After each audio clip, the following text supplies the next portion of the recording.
To be or not to be? That is the question. Whether it is nobler in the mind to suffer the slings and arrows of outrageous fortune, or to take arms against a sea of troubles. И в смертной схватке с целым морем бед покончить с ними. Умереть. Hello, Hamlet is the most performed of all Shakespeare's plays, and this year we'll see more major productions than usual. Richard Eyre's staging with Daniel Day-Lewis as Hamlet has been running at the National Theatre for a fortnight. Ron Daniels' touring production, recast and revamped, but still featuring Mark Rylance, opens at the RSC at Stratford in a fortnight's time. And these will be followed by the Russian director Yuri Lyubimov's version at the Leicester Haymarket and the Old Vic before it tours the world. Chris Hunt's South Bank Show film constructs a debate between Eyre, Daniels and Lyubimov to discuss some of the questions central to Hamlet today. We feature Olivier, Gielgud, Burton, Jacobi and many others who've staged it or played it, from Sarah Bernhardt to Michael Pennington. But in case it seems that Hamlet has always been held in high regard, we begin with the résumé of the plot from the French writer Voltaire. In the tragedy of Hamlet, the ghost of a king appears on the stage. Hamlet becomes crazy in the second act, and his mistress becomes crazy in the third. The prince slays the father of his mistress under the pretense of killing a rat, and the heroine throws herself into the river. In the meanwhile, another of the actors conquers Poland. Hamlet, his mother and his father-in-law carouse on the stage. Songs are sung at table. There's quarreling, fighting, killing. It is a vulgar and barbarous drama which would not be tolerated by the vilest populace of France or Italy. One would imagine this piece to be the work of a drunken savage. It's a sensational story. I mean, that really must be the combination of the character, the young hero, the adolescent, trying to accommodate the adult world, trying to come to some sort of accommodation with the adult world, and a fantastically good plot. I mean, that must be a winning combination. Есть шедевр, вокруг которого ходишь, как в музее ходишь вокруг Венеры или шедевра Микеланджело, и стараешься его познать, потому что он бесконечен, он стоит веками, так и это стоит веками, и каждый вкладывает, это уже стало какой-то символ копилки всемирной, в которой все складывают. Каждый художник вкладывает все свои мысли, все свои раздумья по поводу нашего существования на Земле. И почему она для меня особая пьеса? Потому что и у Шекспира она стоит особняком. Совершенно. I have of late, but wherefore I know not, lost all my mirth, forgone all custom of exercise. And indeed it goes so heavily with me that this goodly frame, the earth, seems to me a sterile promontory. This most excellent canopy, the air, look you, this brave or hanging firmament, this majestical roof, fretted with golden fire. Why, it appears no other thing to me but a foul and pestilent congregation of vapours. What a piece of work is a man!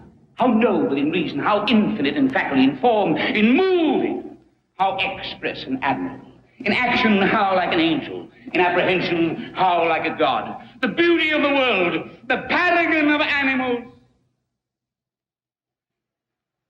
And yet, to me, what is this quintessence of dust? I think that a certain equipment is vital in a Hamlet. I think that he must have a capacity for being noble and gentle, but also brutal and coarse. And there tends to be a tradition that pushes him one way or the other rather than both. I think that he has to be obviously full of passion, but able to stand outside his own passion and be objective about it. He has to have a strong sense of irony, wit, humour. He has to have a deep intellectual energy. He has to have a very volatile temperament so that you never know what he's going to be like from one moment to the next. So the demands are huge, and the more Catholic in sensibility the actor is, the better. Really, anybody can play it, in a sense. As you can see, I mean, any gender, any age of actor can play it. It can be played by someone of 20. Michael Redgrave, I think, played it when he was 50, and it was excellent. And somebody else, I forget who, was it Forbes-Robertson or someone, played it when he was over 80. Equally, Sarah Bernhardt played it. Francis Latour's played it, so it's not even exclusive to one gender. It seems always to have been the most desired and feared of actors' roles. The point is, perhaps, that the play revolves around the actor so much that he or she, not the director, often dictates the course of the production.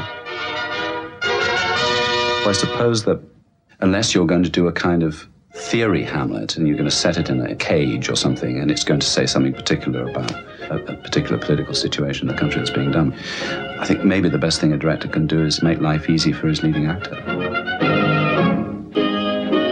In Hamlet, and indeed in most of the great Shakespearean plays, the most important person in the interpretation is the leading actor. I can tell you that the most potent and the most interesting for me was John Gielgud, by far, because in personality, he has much that corresponds to what I think Hamlet is meant to be. He has been for some time, and still is, easily our best verse speaker, I think, our finest rhetorician, the most musical and sensitive speaker of verse. Yeah.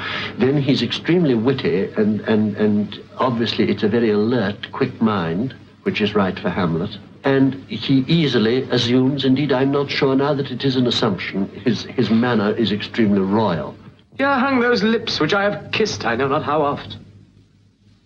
Where be your jibes now? Your gambols, your songs, your fleshes of merriment that were wont to set the table on a roar.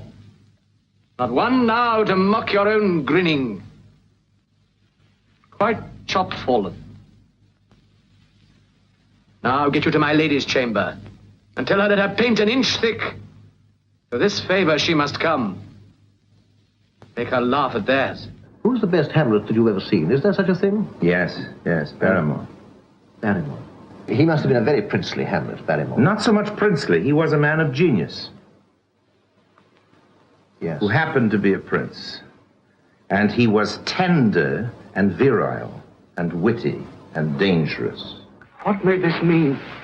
That thou, dead corse, again in complete steel revisitest us the glimpses of the moon, making night hideous. Say, why is this?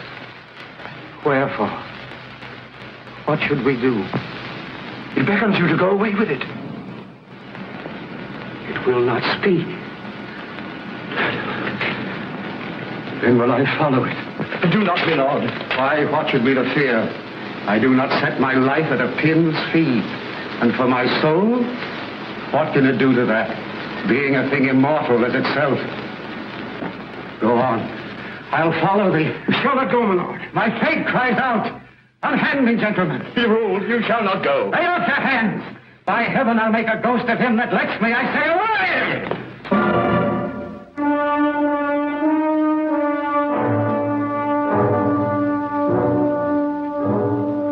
The whole play depends on the brooding figure of Hamlet. His father, the king, has died, and a ghost that resembles him has been seen on the castle battlements.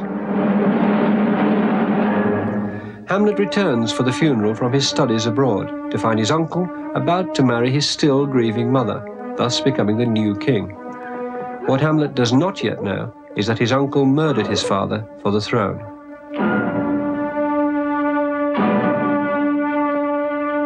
It's a story of a kingdom run by a king who has perpetrated a crime and who thinks he's going to get away with that crime.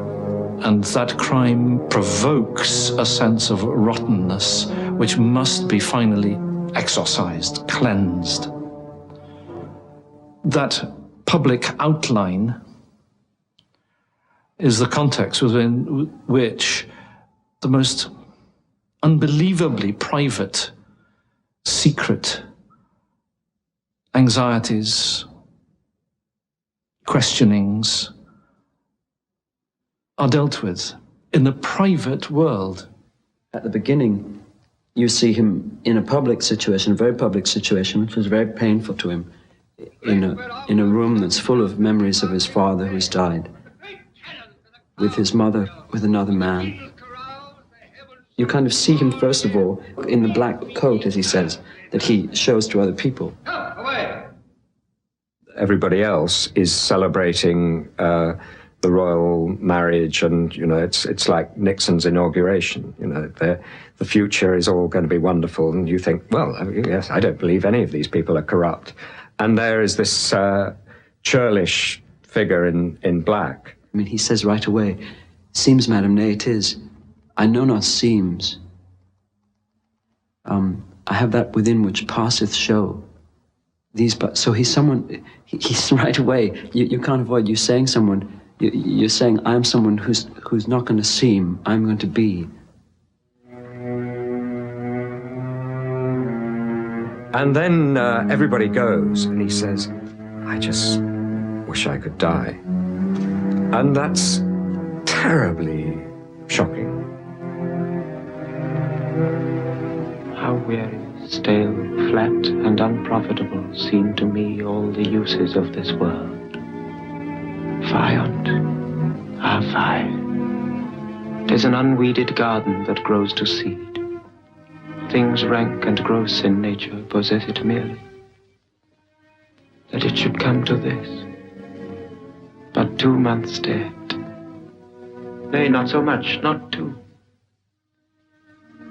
So excellent a king that was to this Hyperion to a satyr. So loving to my mother that he might not suffer the winds of heaven visit her face too roughly. Heaven and earth must I remember? Why she would hang on him as if increase of appetite had grown by what it fed on, and yet within a month. Let me not think on it.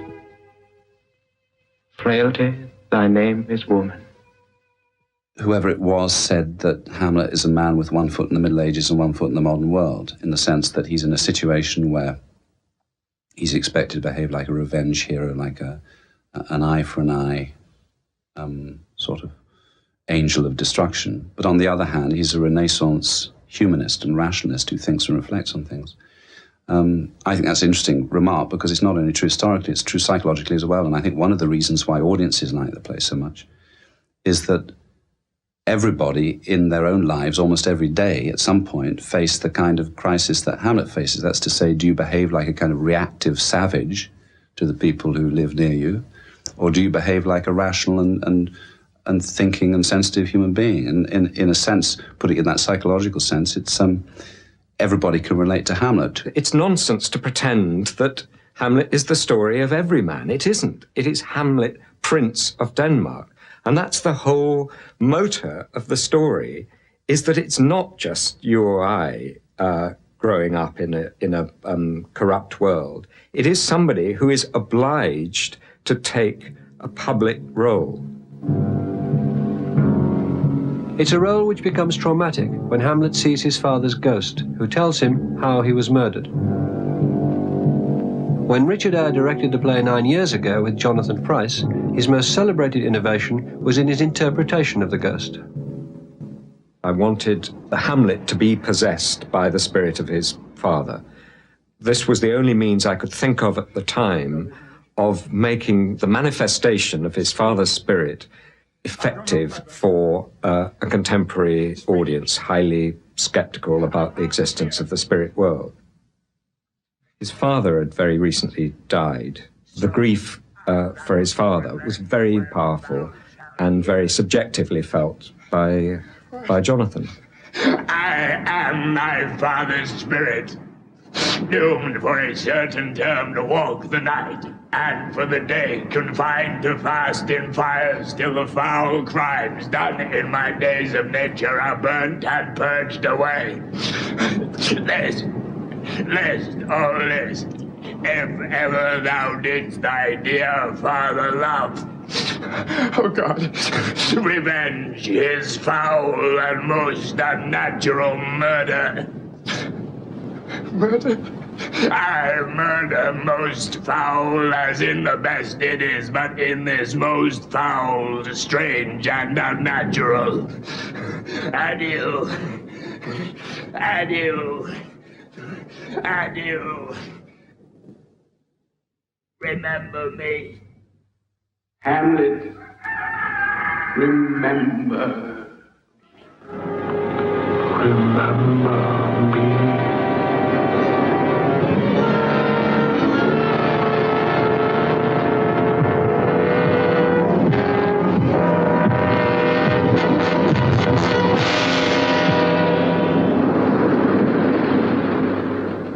I suppose one of the things that's central is contradiction. It behoves him to revenge, but there's something within him that he can't articulate that prevents him from doing it. He wants to be alone. He wants to have no responsibilities, no public responsibilities, and in particular, he doesn't want the responsibility of discharging the ghost's instructions to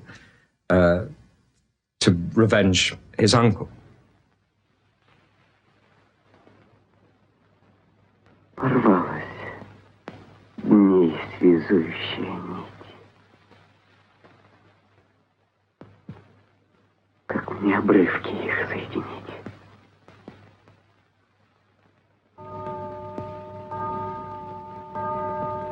O cursed spite that ever I was born to set it right, a man who feels himself miscast for a tragedy and a melodrama which he must perform. Don't say it's right, but I'd like to do that. I'd like to do that, Hamlet. What hell is in fact underneath the floorboard. Yes, quite right. Heaven is up top. That's right. Oh, what else? Shall I couple hell? Oh, hold my heart. And you, my sinews, grow not instant old, but bear me stiffly up. Remember thee. I, thou poor ghost, whilst memory holds a seat in this distracted globe. Remember thee. Yea, from the table of my memory, I'll wipe away all trivial fond records, all sores, all books, all precious past that youth and observation copied there. And thy commandment all alone shall live within the book and volume of my brain, unmixed with baser matter. By heaven. One of the key questions of the play is whether or not the ghost's instructions send Hamlet mad. Isn't the word maybe a modern word? Sick. Yes, well, terrible, low-class, trashy word that people use now. Sick. Poorly. Yeah. No, I sick in the sick like a sick joke. Sick. But not mad. I don't think any madman ever said, "Why, what an ass am I?" No. I think that's a divinely sane remark. I tend to believe that he is profoundly disturbed. Profoundly disturbed. He actually says in the middle of the nunnery scene, "It hath made me mad." There is no need for that to be said. At that particular moment, he believes that he is insane. Now, Hamlet, where's Polonius? At supper. At supper? Where? Not where he eats, but where he is eaten. A certain convocation of politic worms are e'en at him. Your worms are only emperor for diet. We fat all creatures else to fat us, and we fat ourselves for maggots. Your fat king and your lean beggar is but variable service. 2 dishes, but to 1 table, that's the end. Alas, alas.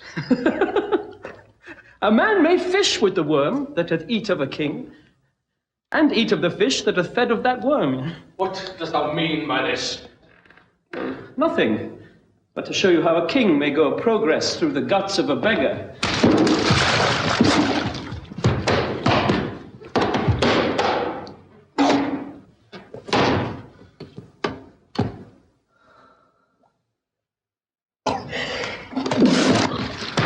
Where is Polonius? In heaven, send thither to see. If your messenger find him not there, seek him in the other places. But indeed, if you find him not within this month, you shall nose him as you go up the stairs into the lobby. Go, seek him there. He will stay till you come. Part of the joy of people coming is they're all thinking, is he mad, is he not mad? And they can go out and, when they have the gin and tonics, think about that, talk about that. Perhaps the obsession with honesty is mad. When I'm doing it, I don't think I'm mad, but then I don't know if people who are mad would think they're mad. His father dies suddenly, cut off in his prime. And then his mother marries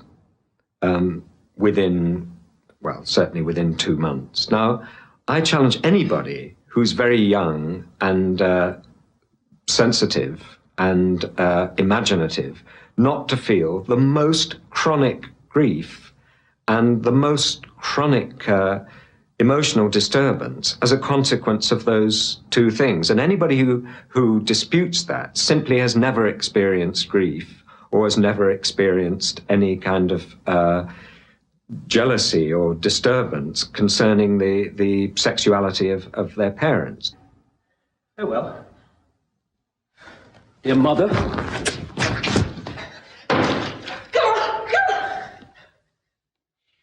Thy loving father, Hamlet. My mother. Father and mother's man and wife. Man and wife is one flesh. And so my mother. Реальные у него проблемы. Абсолютно.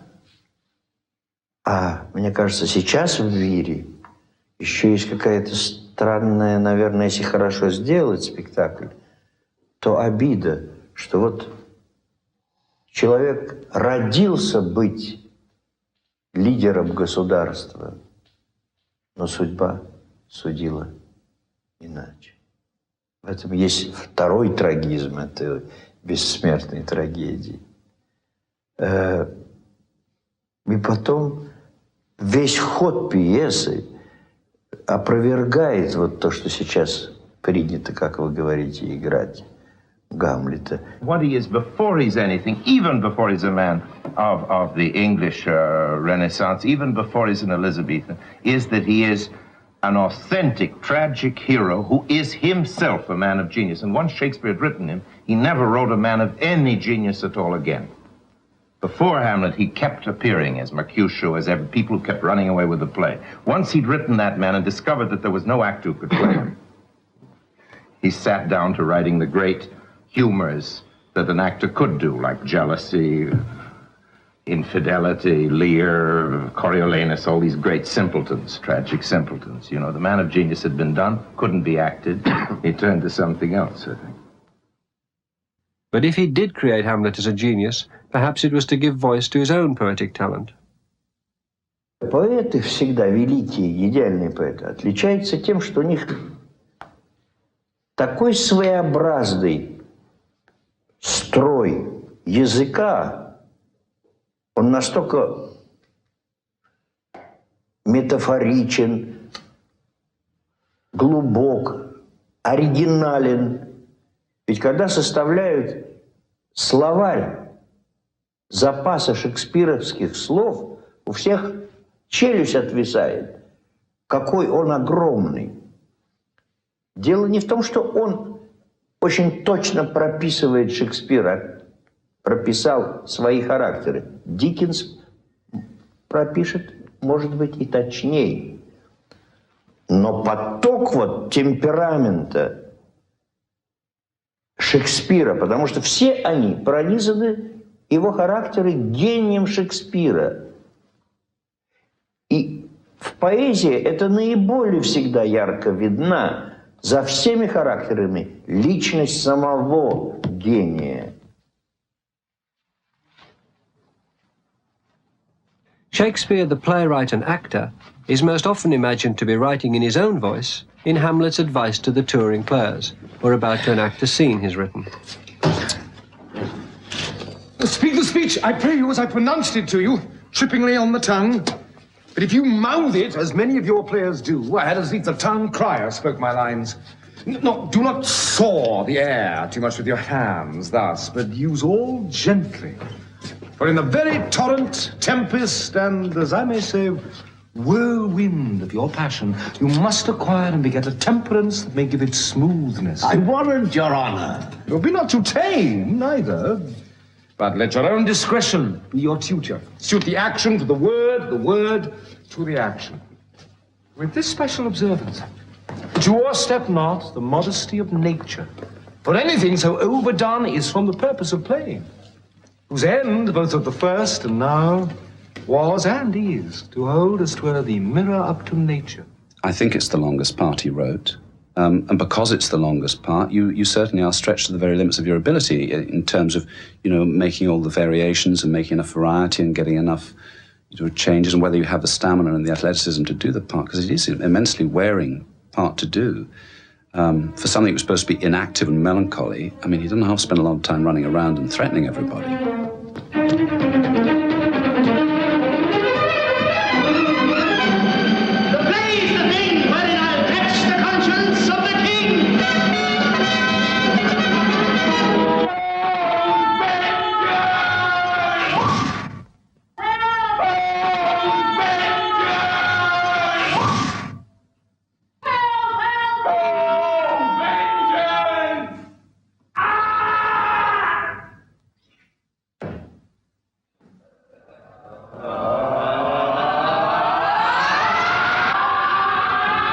The cultural conditions of the time dictate the way Hamlet, or any play, is presented. Charles Marowitz' anarchic version was born out of the 1960s. If you imagine Shakespeare to be a great big precious vase, that's to say Shakespeare's Hamlet, to be this great big precious vase which had been handed on generation after generation, you can imagine smashing that vase into 1,000 little pieces and then taking all of those pieces and stitching them together into a completely new design and saying, could these pieces of that classic still give an impression and an idea of what was going on in the original play in this new form? That was the object of the exercise.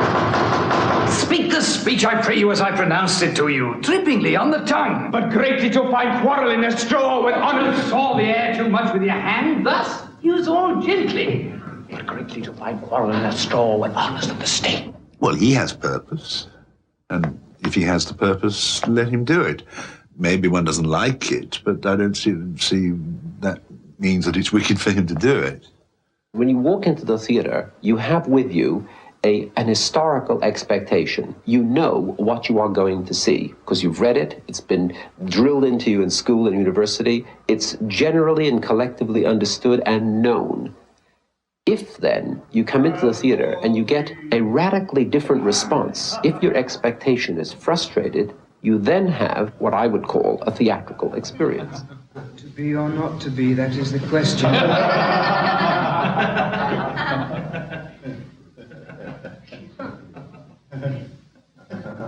The play's the thing wherein I'll catch the conscience of the king.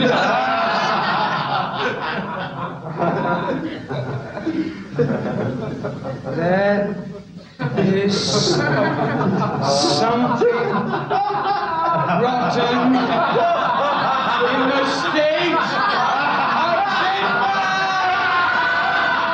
You can do a naked Hamlet, you can do Hamlet on skates, you can do Hamlet walking over hot coals. As far as I'm concerned, the play is still there. It doesn't profane the play, and I never really understand why people get so upset about it. Although I can see that if you do a production at the National Theatre or at the Royal Shakespeare Company, then it is reasonable for people to say, well, if we go there and if, that we have these great national cultural institutions, we should at least there see some approximation to the play that Shakespeare wrote. To be or not to be, that is the question.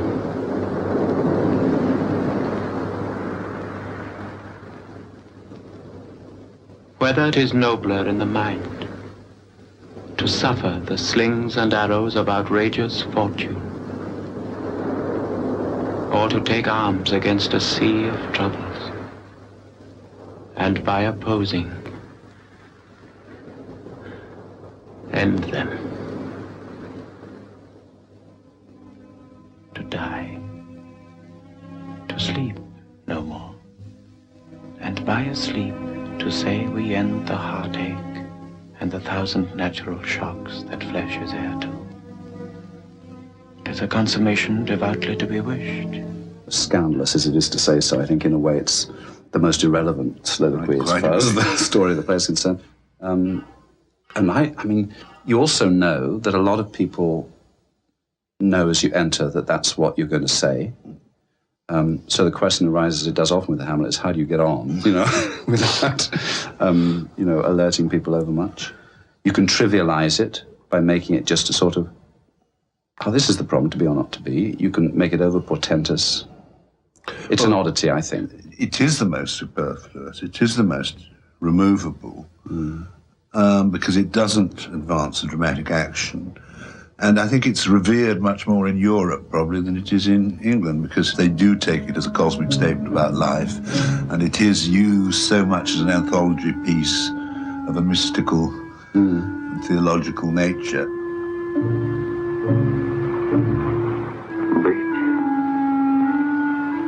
Не быть. Вот в чем вопрос. Достойно ли смиряться под ударами судьбы?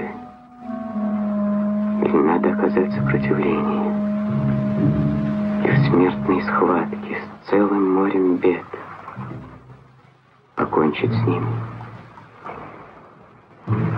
Умереть.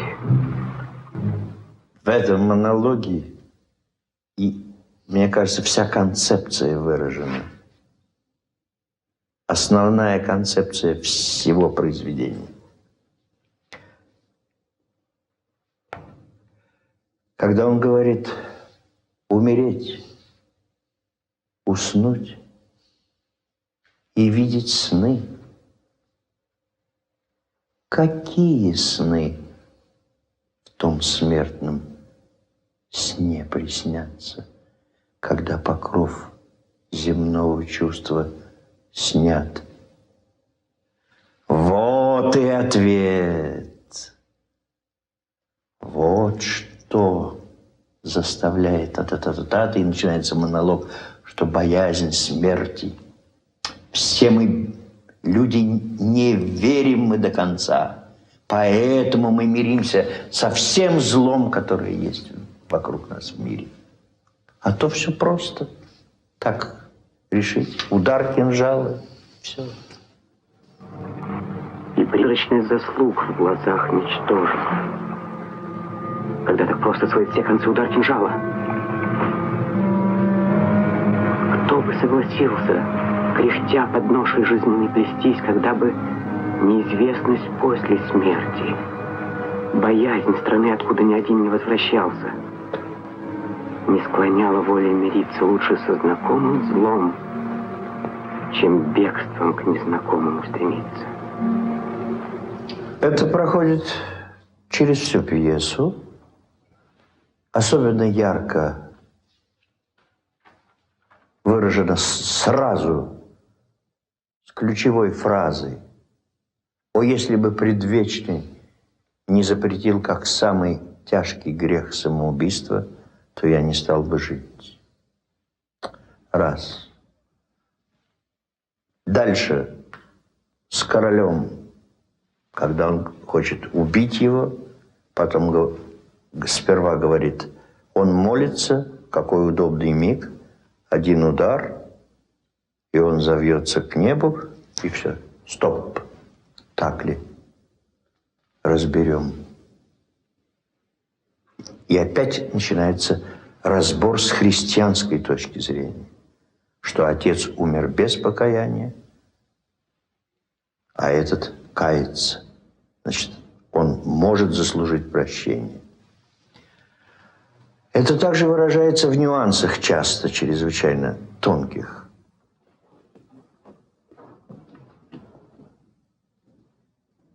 Now might I do it? Pat? Now. He is praying, and now I will do it. And so he goes to heaven. And so am I revenged. The play is a brilliant adventure story, and I think the best thing about it is when he comes on to kill the king, a prayer, and literally holds the sword over the man's head, and you don't know, he doesn't know, you don't know whether he's going to do it or not, and the audience holds their breath. It's just pure narrative, brilliant narrative theatre. Absurd, and no thou are more holitent when he is drunk, asleep, or in his rage, or in the incestuous pleasure of his bed, at game, a swearing, or about some act that hath no relish of salvation in't. Then trip him, that his heels may kick at heaven, and his soul may be as damned and black as hell whereto it goes. When all's said and done, why didn't Hamlet kill Claudius? I mean, because there would be no play if he Exactly. Because there were 5 acts to go. and Shakespeare inherited a revenge melodrama. That's right. Into which he placed some of the greatest living stuff that man has ever made. Language and everything else, spirit, fire, everything. Marvelous. But there were 5 acts to go, and old Claudius couldn't be killed until the last act. If the Western tradition admires narrative structure, and the Russians seize on issues of faith, there's also the influence of Freud and his Oedipal theory, which particularly informed Alec Guinness's performance when directed by Tyrone Guthrie. We were both, Alec Guinness and myself at the time, very much under the spell of the psychoanalyst, Dr. Ernest Jones, and had both discussed the play with him and read with great attention his book, which I think is a masterpiece, Hamlet and Oedipus, in which he attempts to explain the thing in terms of psychoanalysis. And I think perhaps we got a little too much into the maze of psychoanalysis and the unconscious. But in fact, many productions since then portray Hamlet as physically very close to his mother. Go not to my uncle's bed. Assume a virtue if you have it not. Refrain tonight, and that shall lend a kind of easiness to the next abstinence, the next more easy. For use can almost change the stamp of nature. Once more, good night. And when you are desirous to be blessed, I'll blessing beg of you. I mean, just talk to anybody who's been in the position of having their either parent just when you're at a tender age go off with somebody else, and if it's your mother, I think the sense of rage and hurt and incompleted relationship is very, very common.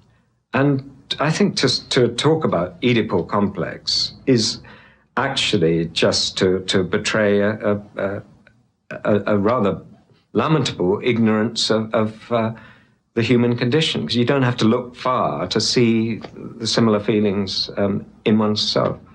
I mean, the Freudian approaches to Hamlet, I've never really understood. I mean, I can see that Shakespeare was ahead of Freud in Richard III, just as he was ahead of Karl Marx in King Lear, when he talked about distribution, undoing excess, and each man having enough. I mean, one is accustomed to him being ahead of most 20th century figures.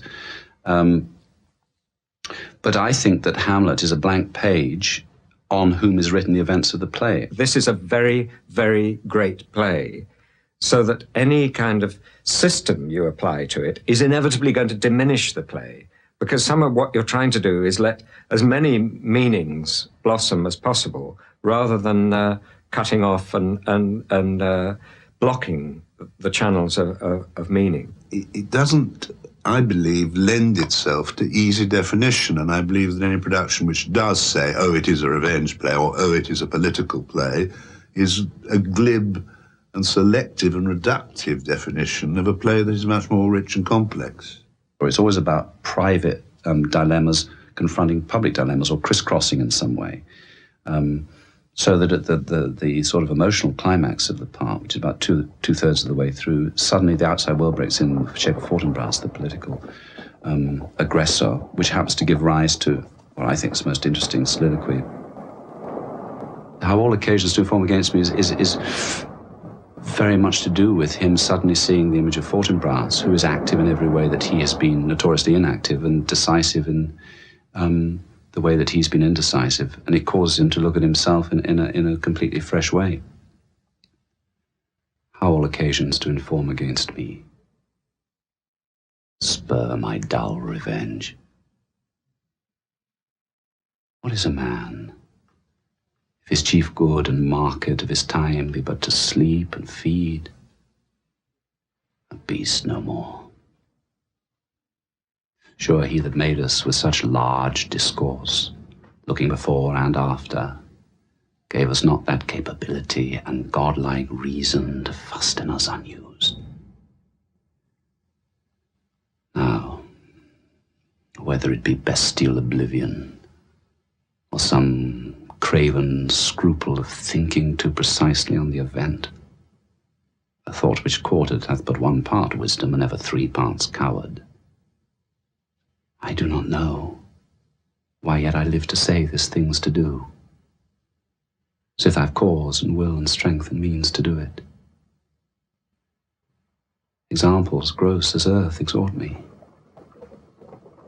Witness this army of such mass and charge, led by a delicate and tender prince, whose spirit with divine ambition puffed makes mouths at the invisible event, exposing what is mortal and unsure to all that fortune, death, and danger dare, even for an eggshell. Rightly to be great is not to stir without great argument, but greatly to find quarrel in a straw where honour's at the stake. How stand I then? And have a father killed, a mother stained, excitements of my reason and my blood, and let all sleep, whilst to my shame I see the imminent death of 20,000 men, that for a fantasy and trick of fame go to their graves like beds, fight for a plot whereon the numbers cannot try the cause, which is not tomb enough and continent to hide the slain. Oh, from this time forth, my thoughts be bloody, or be nothing worth.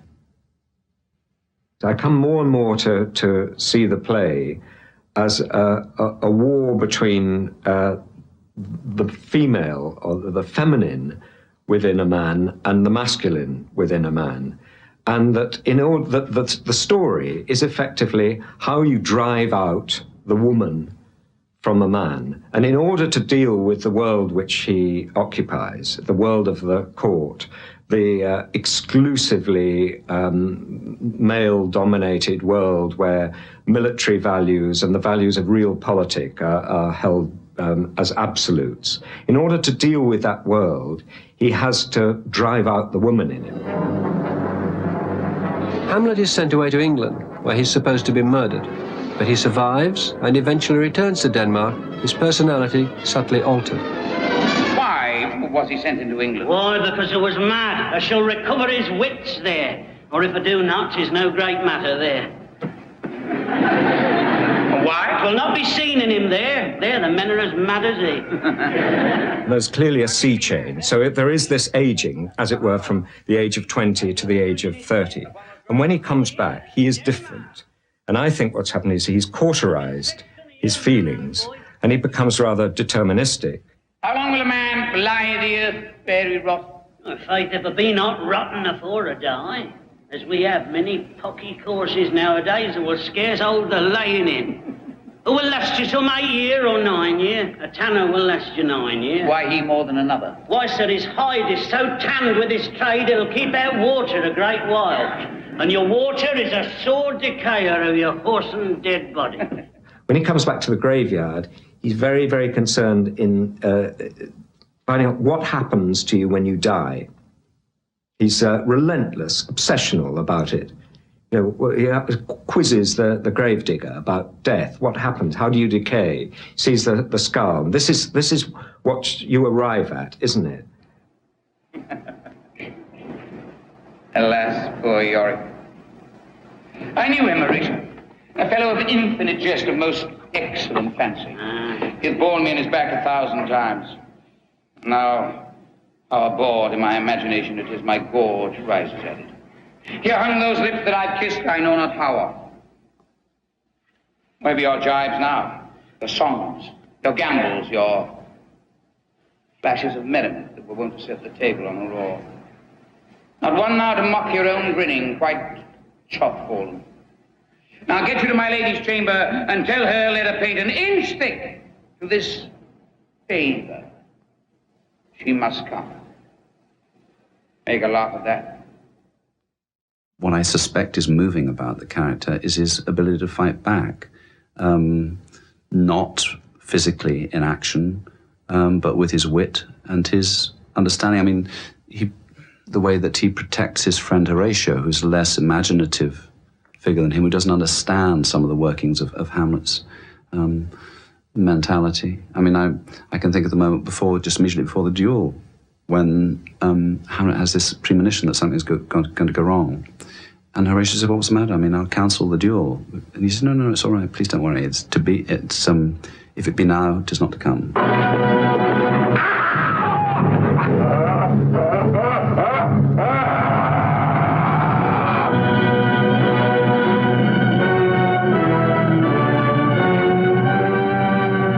Finally, the plottings, accidents, and revenge all end in a bloody climax as the king, the queen, Hamlet's dueling opponent Laertes, and Hamlet himself are all killed.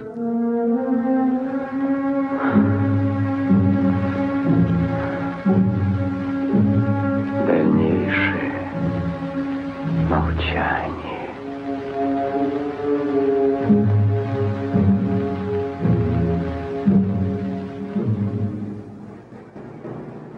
The rest is silence.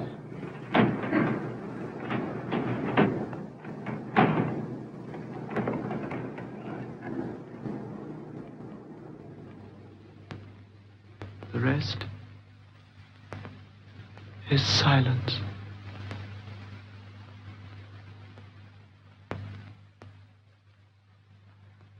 All that momentum, all that urge to go and revenge has no satisfaction. At the end, it's like, this was Yorick. It's just a skull. There is nothing there. The rest is silence.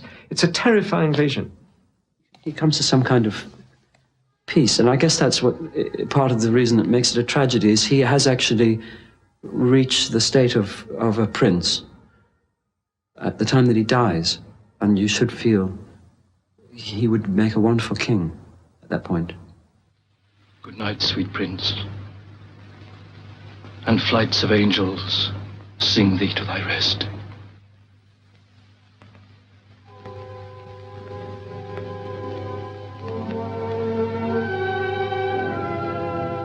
That's the journey of the play, that in order to discharge his purpose, he has to assume a man's persona.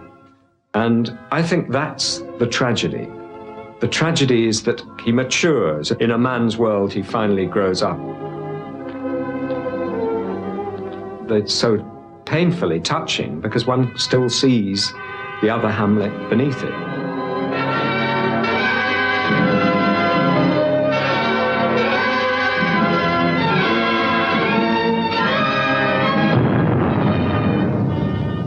Я уж повторяю, нет сцены, где бы не было разговора о жизни, о смерти, о духовном состоянии Гамлета самого, о духовном состоянии мира, в каком состоянии мы все сейчас с вами находимся. Поэтому эта пьеса играется непрерывно. Каждое поколение хочет сказать свои тревоги, свои размышления по поводу ситуации конкретной, которая происходит сейчас за окнами.